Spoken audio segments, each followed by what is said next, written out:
We are all at risk for medical malpractice. It's a risk that comes with our job. However, do you ever take the time to evaluate your particular malpractice risk and if there's anything you should be doing or not do to reduce your own malpractice risk? Welcome to the Business of Medicine on the Clinicians Roundtable. I'm your host, Dr. Larry Kaskel. Joining me today is Allan Adelman, medical malpractice attorney at Adelman, Sheff & Smith in Annapolis, Maryland. He has been engaged exclusively in the practice of hospital and healthcare law, including the defense of medical malpractice cases for over 30 years. Counselor, welcome to the show. Pleasure to be with you. Let's start first by talking about malpractice as an epidemic. Do you see it increasing? Is it decreasing? Is it stabilizing? What's going on out there? I think it's probably stabilizing. We're seeing probably fewer small claims, but more big claims. The verdicts are getting bigger all the time. So it's changing in the demographics of the claims we're seeing, but I don't think it's particularly getting worse or better. Some tort reform has taken effect in some states, which has put caps on cases, which have made some cases less productive and required expert certifications. Those have helped somewhat, but overall, it's not a whole lot better now than it was 10 or 15 years ago. Is that because human nature has not changed, and really the real issue is that it's the patient's anger that fuels a case and not necessarily malpractice? I think it's anger. I think that's a big factor. I think even a bigger factor are what I call unmet expectations. I think we live in a society where technology has become so prevalent that people really have a sense that you can fix almost anything. And if they get to a hospital or a doctor in time, with all the diagnostic equipment we have, all the imaging, all the invasive studies and everything else, it ought to be fixed. And when they get a bad outcome, people aren't ready for it, and they don't accept it. So whose fault is that in creating this heightened expectation? I don't know if it's anybody's fault, but I think to a large extent in many situations, it is incumbent on a physician when they're working with the patient to create reasonable expectations. That's what the informed consent process is all about. So I should just say to my patients, listen, I just work here. I can't make you any promises. I'm just going to listen. I'll do my best, and that's all I can do. No, I think what you need to do is when you work with your patients or talk with your patients, you need to educate them. Don't make decisions for them. Don't make promises. Don't tell them, look, this is a simple procedure. We can easily fix this. Don't downplay things to the point that the patients come away with a sense that there's no risk involved. Medicine is not a precise science, and there's always some risk involved. And I think the best patient is an educated patient who truly understands what is the nature of the problem. If it's a surgical case, for example, show them the anatomy of where you're going to be working and that there are near structures, nerves, and vessels and other things that can get nicked, and that can happen even when nothing is wrong.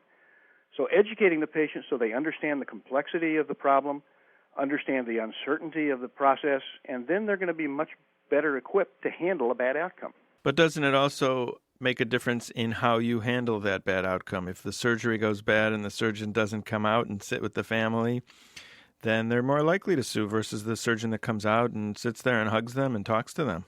Absolutely. But starting to hug a patient after there's a bad outcome, it's a little late. The time to do it is earlier on. The best defense that physicians have to malpractice cases is a good rapport with your patients. They think you're a caring, understanding doctor who listens to them, and that will go a long way to keep you from getting sued. Do the same doctors get sued all the time? I mean, they're just guys out there that have no bedside manner, and they just keep getting sued. That is a factor. It happens to some people. Let me give you a little story about a case I defended, 20 years ago. A physician in an emergency room had a patient, 16-year-old patient come in, trouble breathing, was very anxious. The physician was concerned that he had epiglottitis, but he wasn't certain. Took an x-ray, wasn't clear. Took another x-ray, wasn't clear. Took the x-rays, went up into the hospital, talked to another physician who was there. And this was a small rural hospital. They both agreed it probably wasn't, but the ED doc decided out of an abundance of caution he would admit the patient. Patient went upstairs. About a half hour later, the ER physician heard a code being called, knew it was that patient, went up, tried to do a trach on him, couldn't, and the patient died. 3 years to the day, which was the statute of limitations, the parents filed a lawsuit. And we settled the lawsuit because my doc, who I was defending, absolutely internalized that to the point that he felt he killed that kid, even though he didn't. When I asked the lawyer for the family why they waited 3 years to file suit, their answer was because the doc didn't care. And I said, what do you mean? This physician left this hospital, went to a small doc-in-the-box out west, and basically gave up his practice because he was so destroyed by what had happened. And when I asked him where they got the impression he didn't care, they said, well, when we went to the emergency room, the doctor told us to leave, wouldn't let us stay with our son. And, of course, the doctor was doing that because the parents were hovering and the kid was very anxious. Said he walked out of the emergency room 2 or 3 times, didn't stay around with their child when he was going out in the hospital to try to get somebody else to look at the films. And he said, worst of all, when our son died, he never came out and said anything to us. And that was because the physician was so distraught, 2 of his colleagues had to drive him home. And that was the worst case I've ever seen of perception not matching reality. But it's a good example of what gets people sued. Is that really the most common type of malpractice case these days, or do you see them changing? You know, I think unmet expectations are probably the most common type or most common theme I see in medical malpractice cases. The true mistake that's made when you consider what physicians consider to be within the, quote, standard of care, which is a legal term, but things that are reasonable approaches, knowing that there's not just one right way to do everything, those cases are really fairly few and far between. If you've just joined us, you're listening to The Business of Medicine on the Clinicians Roundtable. I'm your host, Dr. Larry Kaskel. My guest today is Allan Adelman, an attorney from Adelman, Sheff & Smith in Annapolis, Maryland, specializing in the defense of medical malpractice cases for over 30 years. We're talking about how we can decrease our own personal malpractice risks in our practices. Well, Allan, what can I do tomorrow? I'm an internist. When I go to work tomorrow, what can I do to make an attempt to decrease my risk besides being more upfront with my patients and educating them? Keep good records. So now we have electronic medical records. We can document everything under the sun. Is that necessarily a good thing? It probably is in the long run a better thing, but it's not necessarily a good thing. I mean, the electronic medical record gives you the ability to have medication prompts, and when you're looking for interactions, it helps you with a lot of these electronic records with prompts that ask you various questions that you fill in the blanks. So to that extent, they can be very helpful, but they can also become a crutch, and people rely on them too much and don't start exercising their individual judgment, and I think that's a concern that we all have that we're going to have to watch and see how that unfolds with time. But to the extent that an electronic record creates a legible, clear, cohesive record, that will be a big help. I can tell you there's nothing more difficult to defend than you get a physician in a deposition and he can't read his own handwriting in his notes and tell you what he said. Well, what about the fact that everything now is time punched, so that could actually help or hinder the doctor if, as the attorney, you're going and reviewing his electronic medical record and you see he documented something 3 months later? It's just as bad as writing in the chart later. It's the same thing. I mean, the notes should be timed and dated in the first place, whether they're handwritten or electronic. And if they're not timed and dated, probably the plaintiff is going to try to convince a jury that they were not written at some later time or they were filled in after the fact or something. So having everything timed and dated may actually work out better. Have you seen any cases where the doctor is sued because of the electronic medical record and his lack of acting upon something that's in the record in a timely manner? No, not yet, and I don't think that's going to be much different than it is than any other record, whether it's an electronic record or a traditional paper record. If there are test results or clinical findings or observations or vital signs in a record that a physician doesn't note and doesn't react to appropriately, that's probably going to be the same risk whether you have an electronic record or a paper record. All right. Well, that's good to know. So the electronic medical record is not increasing the doctor's risk. Okay. So let's say I have a litigious patient and they verbally threaten me. They say, I'm going to sue you, Dr. Kaskel. Immediately, I go defensive. All my walls go up and I can no longer care for this patient because there's been a breach in the relationship. What do? I would like to dismiss this patient from the practice. I'd like to break up with them. How do I do it safely? I think the first thing you say is, I'm sorry you feel that way. I wish you didn't. But under the circumstances, you obviously don't have confidence in my care and treatment, and I think under those circumstances, you would really be better served by seeing another physician. So I will work with you to transfer your care to somebody else to make sure that there's nothing that happens to you as a result of the transfer. But I really want you to be comfortable that you're getting the best care, and if you're not, then you really need to see somebody else.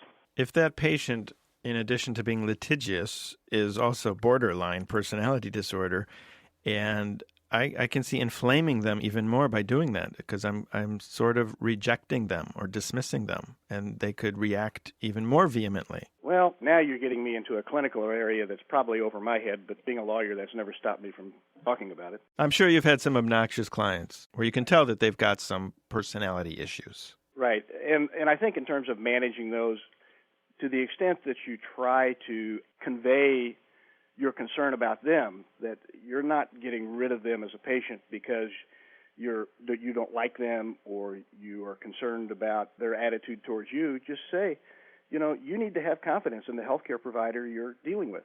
You need to be able to listen to their instructions, follow their instructions, and feel like you're getting good care. And if you don't, then you really ought to go to somebody who does give you that sense of security.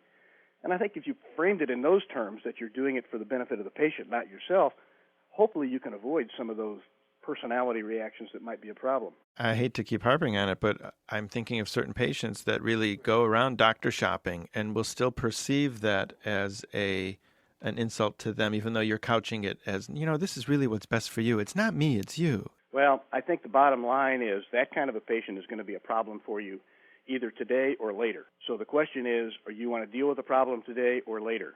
For your own sanity, I would say get rid of the patient and deal with the problem today and deal with whatever problems come out of that transition, as opposed to living with that problem on an ongoing basis and just waiting for it to erupt in some other form. Allan, can I get sued for something my front office staff does to a patient or does not do to a patient?